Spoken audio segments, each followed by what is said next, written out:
Puji Tuhan, saudara yang kasih dalam Tuhan Yesus Kristus. Saya bersyukur sebab Tuhan baik. Pada kesempatan pagi hari ini kita akan belajar lagi sedikit tentang arti firman Tuhan, yang saya ambil dari kitab surat 1 Tesalonika pasal 5 ayat 18. Saya akan bacakan untuk kita semua. Mengucap syukurlah dalam segala hal, sebab itulah yang dikehendaki Allah di dalam Kristus Yesus bagi kamu. Judul firman Tuhan pada pagi hari ini, dahsyatnya pengucapan syukur. Dahsyatnya pengucapan syukur. Saudara yang kekasih di dalam Tuhan, mengucap syukur itu tidak mudah ya, tidak gampang. Kita bisa ngomong tapi belum tentu itu bisa kita lakukan. Tapi ternyata betapa dahsyatnya ketika kita mau belajar dan bersungguh-sungguh untuk melakukan kata-kata pengucapan syukur ini kepada Allah. Karena apa? Dikatakan di sini, sebab itulah yang dikehendaki Allah di dalam Kristus Yesus bagi kamu. Ini kehendak Allah dalam kehidupan kita, saudara. Sebagai orang percaya, Tuhan mau supaya kita tetap harus terus belajar mengucap syukur. Saudara, kita tahu yang terjadi dengan bangsa Israel.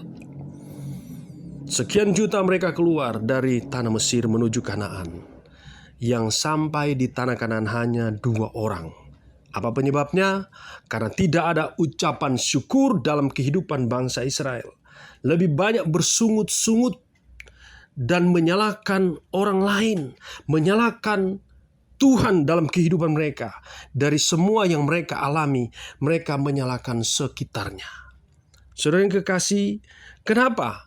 Akibatnya mereka harus binasa di tengah jalan. Mereka harus tidak bisa sampai di tanah Kanaan. Saudara yang kekasih, ternyata pengucapan syukur ini sangat penting dalam hidup kita. Mari saudara, kita akan belajar di dalam kitab Mazmur pasal 50. Saya akan mengajak kita membaca ya.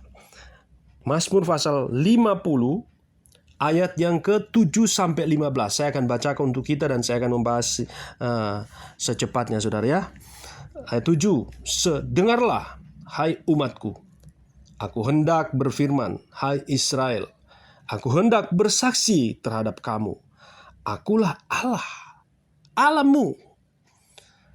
Saudara yang kasih, di dalam ayat 7 ini Tuhan berkata bahwa Dia menyatakan dirinya sebagai Allah. Allah kita saudara. Allah Elohim, Allah pencipta langit dan bumi. Ada yang apa yang ada di dunia ini adalah milik Tuhan. Dia yang punya. Itu yang dikatakan di sini. Akulah Allah, Allahmu. Ayat 8. Bukan karena korban sembelihanmu aku menghukum engkau. Bukankah korban bakaranmu tidak tetap ada di hadapanku? Saudara yang dikasih dalam Tuhan Yesus Kristus, ada banyak aktivitas yang dilakukan manusia di dunia ini untuk menyenangkan hati Allah. Dan Alkitab mencatat di sini bahwa bukankah korban bakaranmu tetap ada di hadapanku? Dengan kata lain, iman mereka, hati mereka ada di hadapan Allah, saudara. Ya, mereka melakukan banyak kegiatan. Korban sembelihan di sini bicara tentang aktivitas kita untuk menyenangkan Allah. Semua kegiatan kita yang kita lakukan, entah engkau membaca buku, baca Alkitab, engkau berdoa, engkau berpuasa mungkin, engkau datang beribadah dalam setiap ibadah-ibadah yang dilangsungkan oleh gereja. Saudara, engkau membantu orang lain, engkau memberi tumpangan kepada siapa saja, saudara. Engkau menolong orang-orang yang kesulitan, orang yang kesusahan, orang yang miskin, engkau membantu mereka. Saudara, dengan kata lain, engkau melakukan banyak kegiatan yang positif. Tetapi saudara yang kasih, dikatakan semua yang engkau lakukan itu, ternyata engkau belum merasa puas, saudara. Tidak ada kepuasan di sana. Pada kenyataan dikatakan di sana bahwa engkau mengalami banyak kesulitan, banyak kesusahan, banyak pergumulan dalam hidupmu. Jadi kenyamanan itu engkau tidak dapatkan. Apa penyebabnya?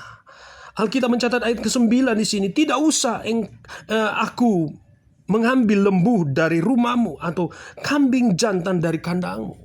Dengan kata lain, kita tidak perlu membawa sesuatu yang membuat supaya Tuhan senang. Saudara, Tuhan tidak membutuhkan itu. Kita akan baca terus saudara ayat ini. Kita akan pelajari bersama dan kita akan lihat bagaimana dahsyatnya ketika kita mulai percaya dan melakukan apa yang Tuhan mau, yaitu pengucapan syukur. Sebab Alkitab ayat yang ke-10, sebab punyakulah segala binatang di hutan dan beribu-ribu hewan di gunung. Aku kenal segala burung di udara, dan apa yang bergerak di padang adalah dalam kuasaku. Jika aku lapar, tidak usah kukatakan kepadamu, sebab punyakulah dunia dan segala isinya. Daging lembu jantankah aku makan, atau darah kambing jantankah aku minum?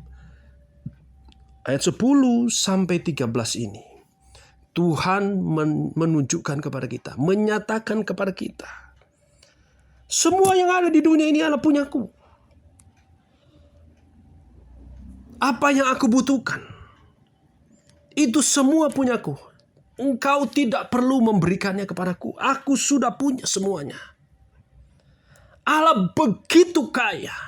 Allah memiliki semua yang ada di dunia ini. Tapi kenapa semua aktivitas kita di dunia ini dikatakan belum bisa membuat Allah senang? Malah makin banyak kita mengalami kesulitan. Penghukuman yang terjadi seakan-akan pergumulan ini tidak selesai, saudara. Saudara, kita nggak perlu datang kepada Tuhan dengan membawa segala sesuatu yang kita punya apa saja.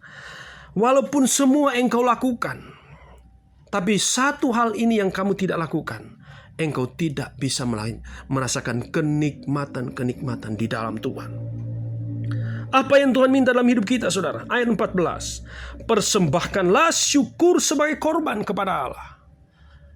Sebab itu Rasul Paulus berkata, mengucap syukurlah dalam segala hal. Sebab itulah yang dikehendaki Allah. Pengucapan syukur kepada Allah, itu yang dikehendaki dari hidup kita.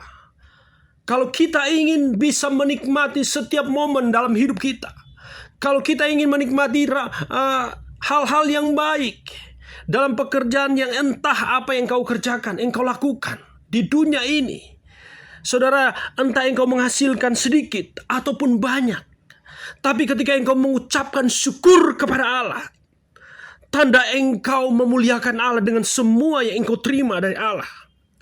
Saudara, itu yang terutama, itu yang dikehendaki oleh Allah, sebab itulah yang dikehendaki Allah di dalam Kristus Yesus, bagi kita, saudara. Ini yang diminta oleh Allah. Persembahkanlah syukur sebagai korban kepada Allah. Ayat 14 dikatakan, sebagai korban pujian, penyembahan, doa kepada Allah. Korban syukur dikatakan. Maka apa yang terjadi dikatakan di sini, dan bayarlah nasarmu kepada Yang Maha Tinggi. Berserulah kepadaku pada waktu sesakan. Aku akan meluputkan engkau dan engkau akan memuliakan aku. Saudara, nyata jelas di sini dikatakan ketika engkau belajar bersyukur, dalam kesesakanmu engkau berseru, Tuhan datang meluputkan engkau dari semua kesulitanmu.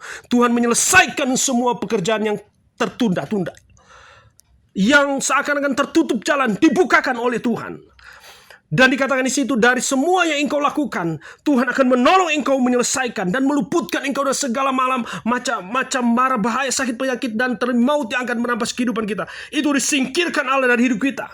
Dan dalam hidupmu di dunia ini, bukan saja hanya diberkati oleh Allah, karena engkau belajar bersyukur kepada Allah, tetapi engkau akan memuliakan aku. Dengan kata lain, dari hidup kita menjadi orang-orang yang memuliakan Allah, memancarkan kemuliaan Allah dari cara tutur bahasa kata kita, dari apa yang kita kerjakan, dari apa yang kita lakukan.